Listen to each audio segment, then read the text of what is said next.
সারা দেশের মানুষকে শোকের সাগরে ভাসিয়ে শেষ বিদায় নিলেন গণতন্ত্রের আপসহীন নেত্রী বিএনপির চেয়ারপারসন ও সাবেক প্রধানমন্ত্রী বেগম খালেদা জিয়া। স্বামী শহীদ রাষ্ট্রপতি জিয়াউর রহমানের পাশে চিরনিদ্রায় শায়িত হলেন তিনি। প্রিয় নেত্রীকে শেষ বিদায় জানাতে রাজধানী ঢাকায় নেমে আসে লাখো মানুষের ঢল। মানিক মিয়া এভিনিউ থেকে আশপাশের প্রতিটি সড়ক রূপ নেয় জানাজার কাতারে। বুধবার 31 ডিসেম্বর বিকেল 3টা 5 মিনিটে মানিক মিয়া এভিনিউয়ে অনুষ্ঠিত হয় বেগম খালেদা জিয়ার জানাজা।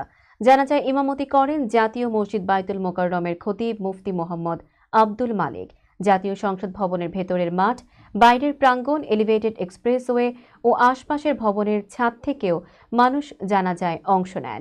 ধানমন্ডি, ফার্মগেট, আগারগাঁও, কারওয়ান বাজার, বিজয় সরণি সহ বিস্তীর্ণ এলাকা জুড়ে মানুষের উপস্থিতি জানান দেয় এ বিদায় শুধু একজন নেত্রীর নয়, একটি অধ্যায়ের সমাপ্তি। জানা যায় 32 দেশের কূটনৈতিক প্রতিনিধি শেষ শ্রদ্ধা জানান। বিকেল 4:30টার পর শেরেবাংলা নগরের জিয়া উদ্যানে রাষ্ট্রীয় মর্যাদায় সম্পন্ন হয় তার দাফন। দীর্ঘ অসুস্থতার পর মঙ্গলবার ভোর 6টায় এভারকেয়ার হাসপাতালে 80 বছর বয়সে ইন্তেকাল করেন বেগম খালেদা জিয়া। তার মৃত্যুতে স্তব্ধ হয়ে যায় পুরো দেশ।